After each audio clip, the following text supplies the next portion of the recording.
Kembali lagi di IoT episode 3. Kita akan belajar tentang protokol dan cara perangkat IoT terkoneksi. Sebelumnya kita sudah belajar tentang perangkat IoT, anatomi perangkat IoT. Apa sajakah isinya? Masih ingat? Jadi pada dasarnya perangkat IoT berisi perangkat komponen sensor ya, controller dan aktuator. Dan di bagian controllernya itu biasanya juga berisi konektivitas untuk bisa terhubung dengan things lainnya dan internet. Dan sekarang kita akan masuk ke kelompok nomor 2, yaitu protokol daripada Internet of Things. Di sini ada banyak protokol ya, ada MQTT, HTTP, CoAP, dan LWM2M. Yang manakah yang akan kita pelajari? Nah, ini pada dasarnya adalah 4 protokol yang paling sering digunakan di Internet of Things. Tetapi karena keterbatasan waktu, mungkin kita tidak bisa membahas semuanya ya. Nah, seperti layaknya bahasa, protokol juga ada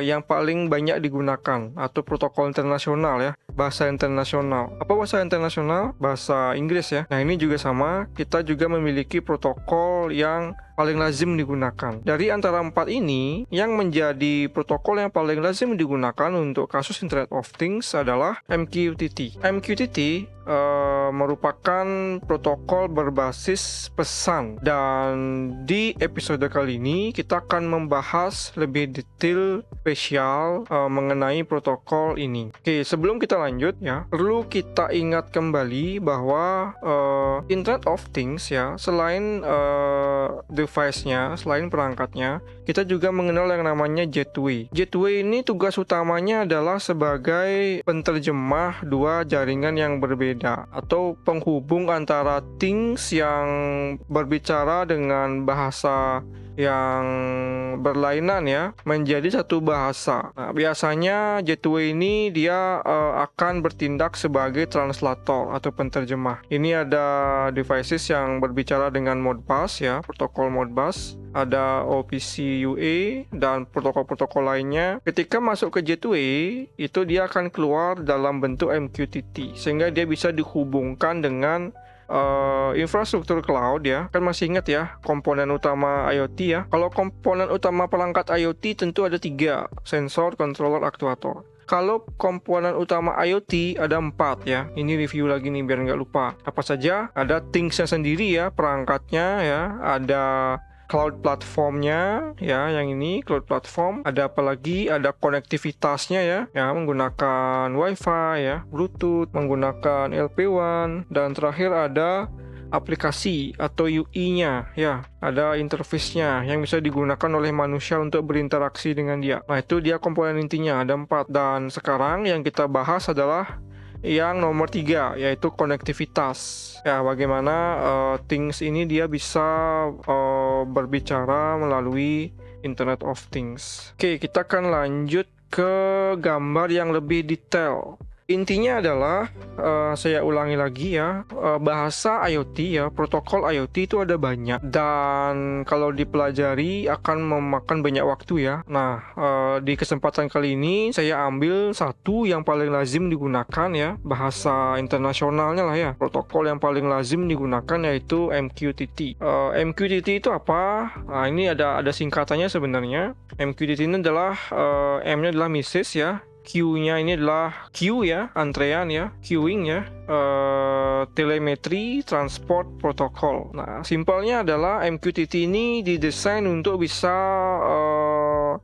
mengirimkan pesan-pesan telemetri ya, seperti sensor ya, secara efisien. Karena kalau kita menggunakan protokol-protokol lain ya yang lebih lazim seperti protokol web atau HTTP ya, dan turunannya seperti CoAP ya, dia ada overhead istilahnya. Karena kan dia dari awal tidak didesain untuk IoT ya, tapi didesain untuk web. Jadi ketika kita gunakan ada overhead. Ada overhead artinya adalah beban yang tidak perlu gitu ya. Sedangkan MQTT ini memang dari awal didesain untuk telemetri transport. Jadi di rata-rata sensor itu dia cocok ya. Maka dari itu dia paling lazim digunakan untuk sistem Internet of Things. Oke, cara kerjanya bagaimana? Cara kerja dari protokol MQTT ya, komponennya itu tentunya ada things ya yang berkomunikasi ya. Anggap di sini ada dua things. Pertama adalah thermostat. Tahu thermostat ya, semacam pengatur suhu ya, bisa membaca suhu kondisi ruangan. Yang kedua ada sebuah kipas, dan ketiga ada yang namanya broker. Ya, ini ada termostat, ada kipas, ada broker. Kalau kata broker mungkin kalian sudah sering mendengar ya. Kalau di urusan jual beli saham pasti ada namanya broker.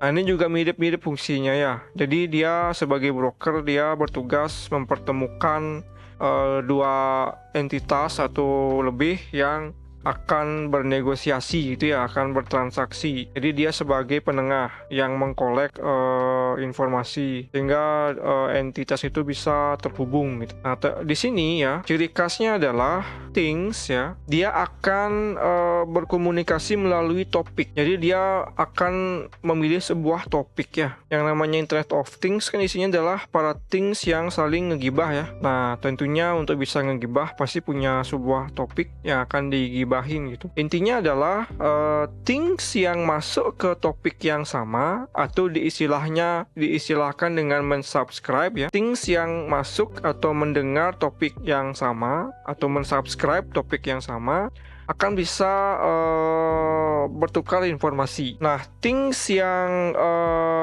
berbicara di topik itu namanya adalah publisher ya. Jadi ada tugasnya itu ada publisher istilahnya ya. Publisher ini adalah yang berbicara dan yang mendengar adalah subscriber. Ya, ini kayak subscriber YouTube ya. Publisher ini adalah channel YouTube-nya gitu ya. Subscriber ini adalah orang yang nontonin video-videonya gitu. Oke, nah di sini ingat ya, publisher dan subscriber ini terhubung melalui topik ya, topik yang ada di broker. Nah, sebagai contoh ya, sebuah termostat itu biasanya akan mensubscribe topik My Home Thermostat Limit. Nah, kenapa limit ya? Ini artinya kan dia perlu tahu ya, termostat kan isinya salah satunya adalah alarm ya. Alat termostat itu salah satunya biasanya fiturnya adalah alarm. Jadi kalau rumahnya kebakaran atau rumahnya aneh gitu ya, suhunya tiba-tiba nggak wajar gitu, dia akan membunyikan alarm. Nah, tentunya untuk bisa membunyikan alarm ada threshold atau ambang batas ya, ambang batas wajar. Nah, kan dia harus tahu ya, termostat ini sebagai sebuah Internet of Things, dia harus tahu nih ambang batas dari suhu yang wajar itu berapa sih gitu. Ambang batas atas ya misalnya ya. Oke, set ke 35. Nah, dia bisa mensubscribe topik, anggap ini rumah kita ya, namanya My Home topiknya ya. My Home Thermostat Limit. Nah, ketika dia mensubscribe di topik ini ya, apapun pesan yang dikirim oleh things lainnya ke topik ini, dia akan menerima. Nah, dia akan menerima. Siapa yang ngirimin ya broker ya. Jadi ada things lain ya, misalnya user di sini ya. User dari dashboardnya dia menyetel di sini angka 35 gitu misalnya ya. Dia pengen nyetel bahwa akan muncul alarm atau berbunyi alarm jika suhunya adalah lebih dari 35 derajat Celcius. Habis itu dia akan tekan OK gitu misalnya ya. Dia klik OK, kirim ke topik My Home Thermostat Limit ya, ke di broker. Jadi ini akan dikirim ke topik My Home Thermostat Limit ya, OK. Kirim ke broker, nanti broker akan melanjutkan ke subscriber yang mensubscribe topik My Home Thermostat Limit. Salah satunya adalah si termostat, dan dia akan dikirimi pesan seperti ini ya. Threshold sama dengan lebih besar 35 gitu. Dan dia ada angka 35 yang diketik sama usernya di antarmuka interface-nya, dan dia bisa menggunakan ini sebagai acuan kapan harus menyalakan alarm. Oke, terus selain mensubscribe, termostat pasti akan mempublish ya. Kan kalau orang ngegibah nggak cuma dengerin aja ya, pasti dia akan nyaut gitu ya. Dia akan membalas, oh gini gitu, menurut gue gini loh. Nah, ini sama juga ya, dia juga mempublish nih. Apa yang dia publish ya sesuatu yang dia ketahui, bener nggak? Kemana dia mempublish pasti juga mirip-mirip nih topiknya. Kalau tadi kan thermostat/limit, kalau sekarang topiknya adalah My Home Thermostat Temperatur. Dan di sini aplikasi juga pasti akan mensubscribe ya, pasti akan mensubscribe topik itu juga. Contoh ya misalnya ya, kalau dia mensubscribe My Home Thermostat Temperatur, ketika dia mempublish ke broker ya, masuk ke broker, broker akan mengirimkan ke subscriber yang berlangganan topik ini ya. Salah satunya adalah aplikasi. Jadi dia akan tahu nih suhunya adalah 29 ya, alarmnya adalah off. Nah, itu ya. Jadi dia akan dikabari oleh si broker. Karena dia mensubscribe ya, ini dashboard ini aplikasi ini dia mensubscribe topik My Home Thermostat Temperatur, dan termostat mempublish data 29 alarm off. Nah, di sini dia menerima otomatis. Oke, terus lanjut ya. Itu untuk termostat. Sekarang fan. Fan juga mensubscribe sebuah topik, namanya adalah My Home Fan Power. Dan di sini bisa mempublish juga nih, publish ke My Home Fan Power dengan nilai 1 udah misalnya. Ya, fan 1 udah misalnya. Oke. Kalau dia oke, kan dia mempublish ya ke topik ini ya. Dan broker akan meneruskan ke subscriber dari topik My Home Fan Power, yaitu si kipas. Dan si kipas akan menerima datanya, yaitu berupa angka 1. Angka 1 bisa diterjemahkan dengan on. Jadi dia bisa menyalakan dirinya. Selain mensubscribe, fan juga bisa mempublish. Apa yang dia publish? My Home Fan Status ya, topiknya. Apa yang dia publish adalah statusnya dia. Nah, ini bisa kita baca dari sini kalau kita subscribe fan status ya. Apa itu? Ya on ya. Nah, jadi bisa bertukar data melalui subscribe dan publish. Oke, sampai di sini kesimpulannya adalah pakem komunikasi dengan protokol MQTT ya. Itu ada thingsnya ya, ada brokernya. Things ini bisa benda ya, bisa juga aplikasi ya. Dan mereka akan mensubscribe dan mempublish di sebuah topik ya.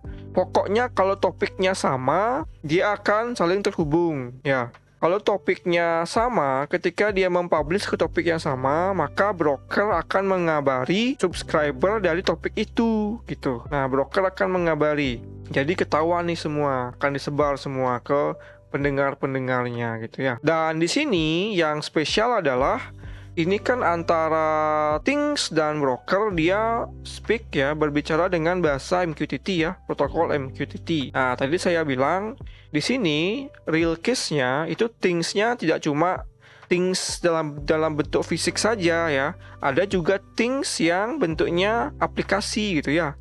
Nah, bedanya adalah dia ngomongnya tidak dengan MQTT, tapi dengan MQTT over WebSocket biasanya. Apa itu MQTT over WebSocket? Nah, karena kan ini dia aplikasi ya, biasanya web. Nah, kalau halaman web itu kan dia hanya bisa ngomong dengan bahasa HTTP ya, protokol HTTP. Dia tidak punya MQTT bawaan di sini, tidak bisa dia. Yang bisa ngomong MQTT hanya alat ini saja. Kalau web browser kayak Google Chrome, Firefox, itu dia nggak bisa ngomong MQTT. Yang dia bisa hanya HTTP dan protokol-protokol penunjang web lainnya. Terus gimana caranya supaya web browser ini juga bisa terhubung dengan jaringan IoT? Nah, muncullah MQTT over WebSocket. Jadi protokol MQTT itu secara di lapisan transportnya itu menggunakan protokol WebSocket, atau ini protokol web ya, bagian dari protokol web. Kalau web browser kan bisa dia pakai WebSocket ya. Ya, dia bisa pakai WebSocket. Jadi dia akan berjalan di atas WebSocket gitu. Dan kalau tidak menggunakan WebSocket, dia juga bisa menggunakan protokol HTTP biasa ya, dengan REST API istilahnya. Nah, ini kalau orang sudah belajar web pasti tahu ya. Nah, ini REST API. Jadi dia antara web browser dengan broker ya, dia berkomunikasi dengan protokol web gitu. Ya, meskipun aslinya thingsnya ini ngobrolnya dengan MQTT gitu. Tapi tetap ya, dia bisa mensubscribe, dia bisa mempublish topik-topik yang digibahin sama things-thingsnya gitu. Nah, itu ya. Jadi poinnya adalah kalau dia thingsnya berupa aplikasi web, dia kemungkinan menggunakan REST API.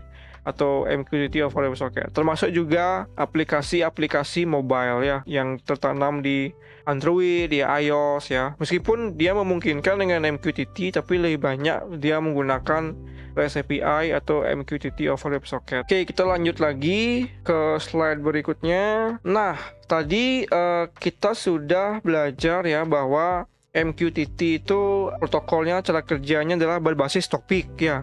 Antara publisher dan subscriber itu dihubungkan dengan sebuah topik. Nah, sekarang yang menjadi pertanyaan, bagaimana misalnya ya, kalau saya back lagi ya, siapa tahu nanti ketika mengobrol ya, ini kan kadang yang diobrolin adalah sesuatu yang bersifat sensitif ya. Misalnya termostat di sini memberi sinyal ke topik my home thermostat temperatur bahwa temperaturnya adalah 40 gitu misalnya. Atau bilanglah 70 ya. Dia mempublish 70 nih ke broker ya. 70 Celcius ke topik yang ini. Oke, broker menerima begitu. Tetapi fan juga mensubscribe topik yang sama. Jadi dia mensubscribe topik ini juga gitu. Jadi satu things bisa mensubscribe banyak topik ya, nggak cuma satu aja ya. Nah, gimana caranya? Misalnya ketika nyampe di broker mau meneruskan ke fan, koneksinya mati gitu, koneksinya putus. Sedangkan ini kritikal nih, rumahnya kebakaran gitu misalnya. Dan ini nggak sampai di fan-nya. Nah, ini kan bahaya ya. Oh, ini bukan fan sih ya. Harusnya kalau pakai fan apinya bukan padam tapi malah makin besar. Ya, contoh misalnya kayak alat pemadam ya, alat pemadam. Nah, contohnya begitu. Ketika publisher ngirim ke broker dan broker mau mengirim ke subscriber, koneksi ke subscriber putus gitu misalnya. Gimana mekanismenya? Padahal ini adalah pesan yang sangat penting gitu. Kalau di skip, ini nggak tahu kan bisa membahayakan ya. Kalau misalnya kebakaran, kita kirim perintah misalnya data misalnya ke perangkat pemadam, terus dia nggak menerima ya datanya, kan dia akan bertindak, dia anggap nggak ada kebakaran gitu ya. Gimana mekanismenya? Nah, itu istilahnya adalah MQTT memiliki spesifikasi yang namanya COS atau Quality of Service. Nah, COS ini adalah sebuah cara ya untuk menjamin ya sebuah pesan itu sampai gitu. Nah, COS sendiri levelnya ada 3 ya, COS 0, COS 1, dan COS 2. Masing-masing level itu ada bedanya. Semakin kecil level, semakin rendah jaminannya gitu ya. Semakin tinggi level, semakin tinggi juga jaminannya. Kira-kira bagusan yang mana? Yang jaminannya rendah atau jaminannya tinggi? Jawabannya adalah tergantung. Karena semakin tinggi jaminan, semakin mahal sumber dayanya. Semakin rendah jaminan, semakin murah sumber dayanya. Nah, itu sangat bergantung pada use case ya. Oke, di sini kita mulai dari cost 0 atau quality of service level 0 ya. Ini caranya mengingat adalah level 0 itu artinya adalah at most once ya, atau fire and forgot, kirim dan lupakan ya. Pokoknya kirim aja, nanti mau nyampe mau nggak sebodoh. Nah, itu ya. Nah, yang level 0 dia cuma satu step saja, makanya namanya dia fire and forgot.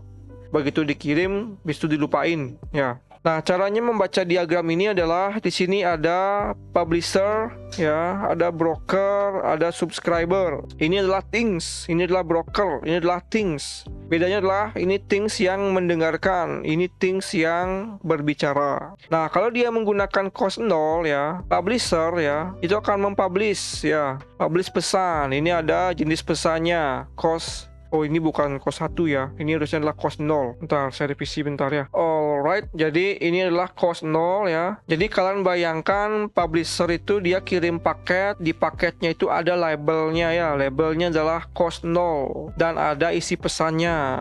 Nah, ini dia akan kirim ke broker ya. Ingat ya, MQTT nggak langsung dari publisher ke subscriber. Tapi dia pasti ke broker. Broker tidak akan isi babi-bu ya. Broker begitu terima pesan dengan cost 0, dia langsung forward ke subscriber. subscriber akan menyimpan ya, mengolahnya dan menghapusnya ketika sudah tidak diperlukan. Dan si publisher ya, begitu selesai dia mempublish tanpa babi bu, langsung akan menghapus pesannya. Makanya disebut sebagai fire and forgot. Nah, kasusnya adalah kalau menggunakan cost 0 ya, di sini dipublish begitu ya.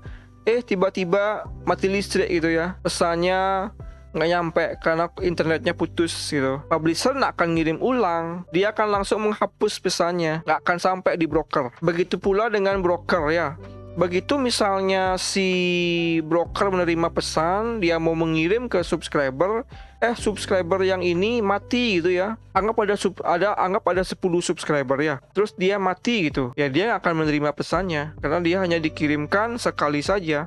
Broker juga akan fire and forgot ya. Dia akan mengirimkan ke 10 yang terdaftar. Entah yang ke-10 itu masih aktif atau enggak ya. Saat itu tiba-tiba mati satu, ya nggak akan keterima dia. Nah itu dia bedanya. Cuman keuntungnya adalah ini sangat-sangat cepat sekali ya. Sangat-sangat murah sekali ya. Murah bandwidth, murah kuota ya. Dan thingsnya juga tidak perlu memori yang besar untuk bisa berkirim data ya. Karena dia nggak menyimpan ya, dia tidak perlu memori RAM yang besar ya. Karena kan perangkat Internet of Things memorinya terbatas ya. Ada yang memorinya cuma 2 kilobyte. 2 kilobyte itu seberapa sih ya? Nyimpan beberapa kata itu sudah habis ya. Nah jadi kalau misalnya dia menggunakan cost 0, dia masih bisa ya menggunakan MQTT. Nah itu adalah cost 0 ya. Atmos once, fire and forgot. Terus bagaimana caranya? Ada nggak yang lebih tinggi costnya? Ada ya, yaitu cost 1. Apa bedanya dengan cost 0? Nah, cost 1 dia ada menyimpan di sini ya. Ya, dia akan menyimpan dulu karena dia harus memastikan at least once ya, setidaknya sekali ya, setidaknya sekali. Mau 2 kali, mau 3 kali, nggak apa-apa. Yang jelas setidaknya pernah sampai pesannya gitu. Mau 5 kali jadinya karena dikirim berulang-ulang ya nggak apa-apa gitu. Mau 10 kali jadinya pesan yang sama dikirim, nggak apa-apa. Ya asal jaminannya satunya nyampe gitu ya. Nah gimana caranya, cara kerjanya? Ya pertama ada 2 step ya. Step 1, publisher akan menyimpan dulu nih pesannya sebelum dikirim, karena nanti kemungkinan bisa diminta ngirim ulang gitu. Nah dia akan simpan dulu, dia akan publish dengan cost 1 pesannya ke broker. Broker tidak langsung ngirim juga ke subscriber, tapi dia juga menyimpan untuk dirinya sendiri. Nah kalau tadi kan contohnya dari 10 subscriber, 1 yang mati gitu ya. Nanti yang lagi 1 itu hidup lagi, dia bisa ngirimin ke yang 1 itu gitu. Makanya dia harus nyimpen nih pesannya di sini ya.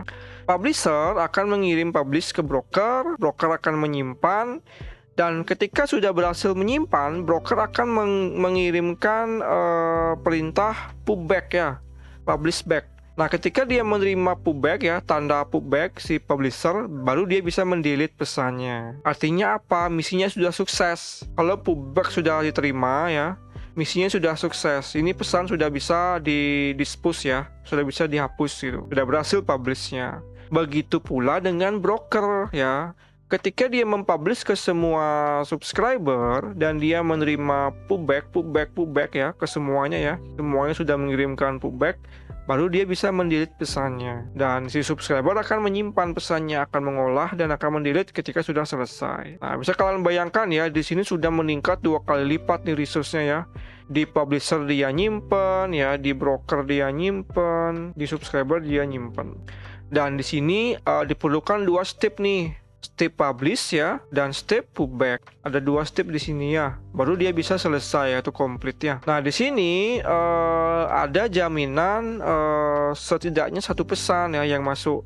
Cuman masalahnya kalau cost 1, ada misalnya subscriber yang masuk ya, hidup lagi gitu, kemungkinan dia akan menerima pesan lagi yang lainnya juga ya. Double jadinya pesannya ya, double pesannya jadinya. Yang nggak sampai, nggak kena pullback gitu ya, gagal pullbacknya misalnya, dikirimin lagi tuh. Jadi bisa ada kemungkinan pesannya nyampe 2 kali, atau bahkan 3 kali, atau bahkan 5 kali ya. Nah yang jelas setidaknya 1 pesan sampai gitu. Nah kalau begini tidak cocok ya untuk mengirim data sensor ya, karena kan datanya akan numpuk jadinya 5 catatan ya, kan datanya jadinya tidak timeline ya, tidak time series jadinya. Kalau yang ini paling cocok biasanya adalah untuk mengirim perintah ya, misalnya mengirim perintah ke perangkat, bro matikan lampunya gitu. Mau dia nyampe perintahnya 5 kali juga nggak apa-apa, bener nggak? Asalkan satunya nyampe gitu. Nah, 5 kali diteriakin nggak apa-apa, asal satu teriakan masuk ke kupingnya dia gitu ya, nggak masalah. Tapi kalau data sensor paling bagus ya yang cost 0 sih. Kalau cost 0 datanya hilang nggak masalah. Tapi kalau data sensornya double itu malah bikin runyam jadinya ya, karena duplicate jadinya dia. Oke, terus kalau misalnya cost 1 cocoknya adalah untuk mengirim perintah. Kalau cost 2 cocoknya untuk apa? Nah, cocoknya adalah untuk transaksi biasanya ya, cost 2. Kan nggak mungkin ya kita ngirim data transaksi kayak pembayaran mungkin double gitu, dikira double bayar ya, kan aneh ya. Nah, inilah fungsinya yang cost 2 ya. Ini adalah cost yang paling ekspensif, cost yang paling mahal dari segi sumber daya ya. Nah, ini adalah ciri khasnya adalah exactly once ya. Pokoknya harus sekali, tidak boleh tidak masuk, tidak boleh masuk lebih dari 1 kali. Nah, repot ya. Tidak boleh tidak masuk pesannya dan tidak boleh pesannya masuk lebih dari 1 kali. Pokoknya harus 1 gitu. Misalnya si A sudah membayar langganan sebulan. Nah, pokoknya harus kecatat sebulan. Itu nggak boleh kecatat 2 bulan, 3 bulan. Nanti bangkrut yang punya IoT gitu. Nah, gimana stepnya? Ya, di sini mau nggak mau double lagi stepnya. Jadi 1, 2, 3, 4 step ya. Jadi store dulu pesannya, publish nanti broker mengirimkan pubrek ya, atau publish recorded ya, publish terrecord gitu. Belum selesai nih, setelah menerima pubrek, si publisher harus ngirim lagi namanya publish release atau pubrel ya, publish release. Nah, oke, terima publish release, si brokernya kirim lagi publish complete, baru dia bisa mendelete pesannya. Nah, itu ya, jadi ada 4 nih stage-nya ya. Ada publish ya, habis publish dikasih pubrek, balas lagi dengan pubrel, balas lagi dengan pubcom, baru selesai. Begitu juga dengan broker ya. Begitu menerima publish, dia langsung store ya di sini ya. Dan dia juga akan mempublish ke masing-masing subscriber. Masing-masing subscriber akan menyimpan dan dia akan mereply dengan pubrek. Broker akan nge-reply lagi dengan pubrel ya, release ya. Ini recorded, ini release. Terakhir subscriber akan mengirim complete ya, publish complete, baru nanti dia bisa mendelete pesannya karena sudah dipastikan semua klien menerima 1 ya. Selama kliennya nggak ada menerima 1, dia akan keep dulu sampai dia menerima pubcom. Nah, ini bisa kalian bayangkan seberapa intensif dia menggunakan resource ya. Ini pasti menggunakan memori yang besar ya, karena dia nyimpannya pasti lama nih. Selama belum ada pubcom, dia akan tetap menyimpan. Tetapi meskipun ini ekspensif ya, mahal dari segi sumber daya, ini sangat bagus sekali quality of service-nya ya, karena akan menjamin pasti 1 paket nyampe gitu. Nggak mungkin ada paket yang hilang. Selama paketnya belum nyampe, dia akan ngirim lagi sampai dia ketemu pubcom ya, publish complete, baru dia bisa mendelete. Nah, ini adalah sangat cocok untuk urusan transaksi biasanya ya, transaksional yang melibatkan keuangan ya, pencatatan transaksi, ini cocok. Oke, lanjut lagi ya. Kita ada mini quiz nih, kapan harus menggunakan cost 012? Tadi sudah saya sebutkan ya, cost 0 paling cocok digunakan untuk bla bla bla bla bla. Cost 1 paling cocok digunakan untuk bla bla bla bla bla. Cost 2 paling cocok digunakan untuk bla bla bla bla bla. Ini jawabannya. Cost 0 ya, bisa dipakai kalau tidak masalah apabila ada data yang hilang di jalan ya.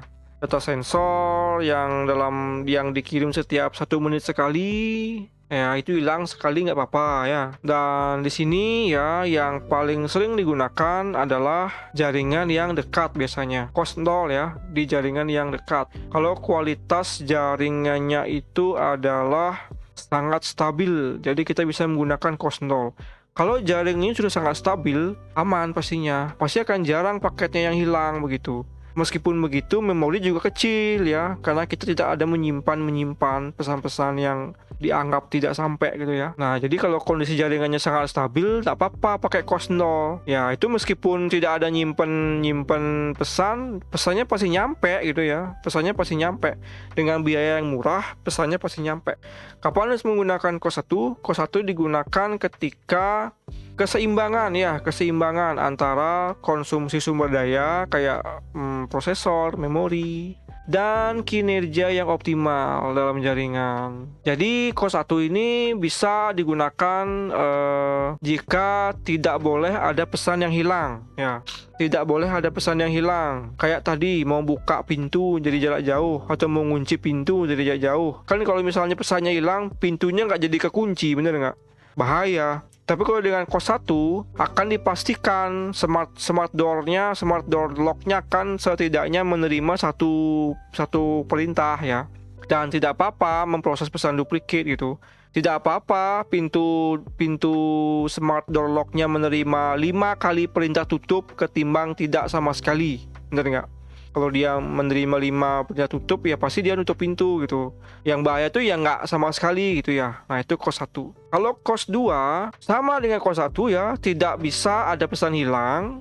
Dan tambahnya adalah tidak boleh juga ada pesan lebih yang masuk gitu. Nah, ini biasanya di hal-hal yang bersifat transaksional, termasuk juga yang bisa mengakibatkan hilangnya nyawa dan harta benda ya, kayak di rumah sakit ya, teknologi IoT di rumah sakit, teknologi IoT di pabrik-pabrik ya, itu tidak boleh ya. Perbankan, pemadam kebakaran, penerbangan ini memerlukan ketepatan waktu dan kelengkapan data yang tinggi.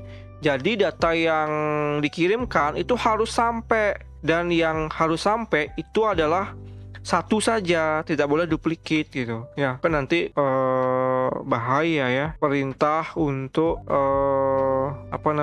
kan ada beberapa Internet of Things yang digunakan di perangkat-perangkat kesehatan ya, itu instruksinya dikirim 2 kali, obatnya ketuang 2 kali gitu misalnya, kan bahaya ya.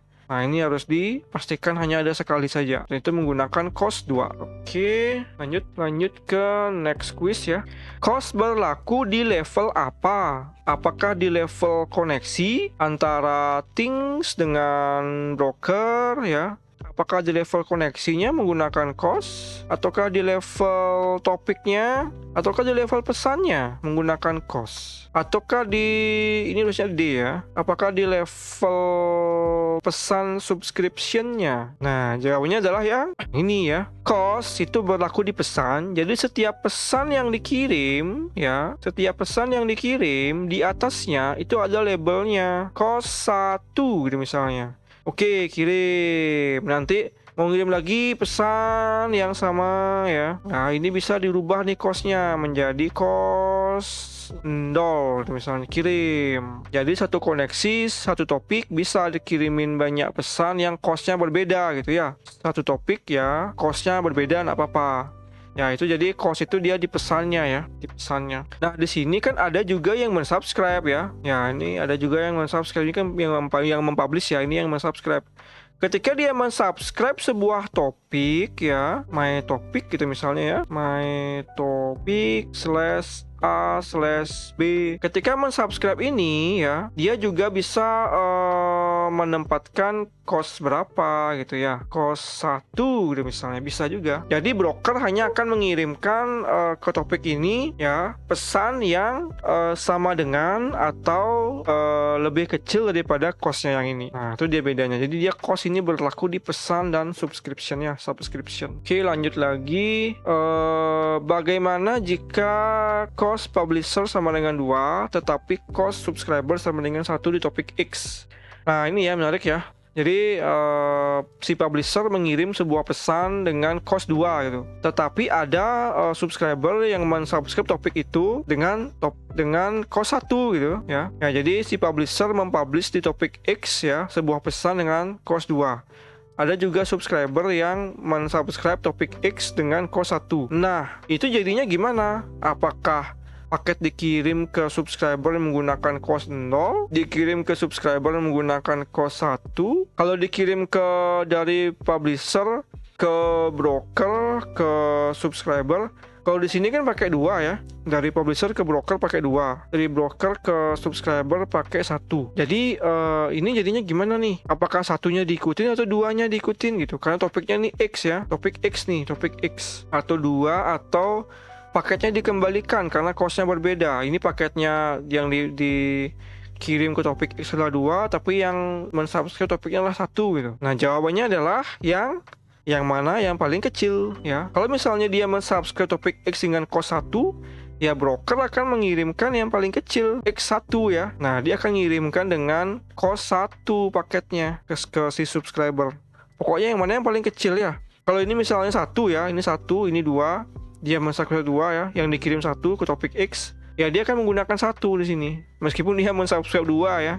Broker akan ngirimin 1 ke dia. Meskipun dia mensubscribe 2, dia akan dikirimin 1, kos 1 ya, dari broker ke subscriber. Artinya adalah boleh ada paket yang duplicate asal ada 1 yang nyampe gitu ya. Nah, ini ada tabelnya ya, sebenarnya tabelnya, tapi caranya menghitung gampang banget ya. Pokoknya yang mananya yang paling kecil itu yang digunakan oleh si MQTT. Kesimpulannya adalah perangkat IoT ya menggunakan bahasa atau protokol untuk saling berkomunikasi. Dan bahasa internasionalnya mereka adalah bahasa Inggris. Bukan ya, bahasa apa? MQTT ya. Kalau manusia bahasa Inggris ya. Dan gateway ya, selain things ya, selain perangkat IoT, ada perangkat IoT yang spesial fungsinya sebagai gateway ya. Gateway ini dia berfungsi sebagai translator atau penterjemah ya, antara satu protokol dengan protokol lainnya. Topik ya, topik adalah penghubung percakapan antara publisher dan subscriber. Jadi mereka akan ngobrolin topik yang sama. Publisher akan ngomong, subscriber akan mendengarkan. Pesan berisi cost. Nah, cost ini adalah untuk menandakan keandalan pengiriman ya. Nah, cost yang didahulukan adalah cost yang lebih kecil. Oke, that is the conclusion. Oke, that's all ya. Inilah referensinya ya. Kemudian setelah ini kita akan lanjut lagi satu ke masalah tantangan yang paling besar dari teknologi Internet of Things, yaitu apa? Keamanannya. Sampai jumpa di episode keempat.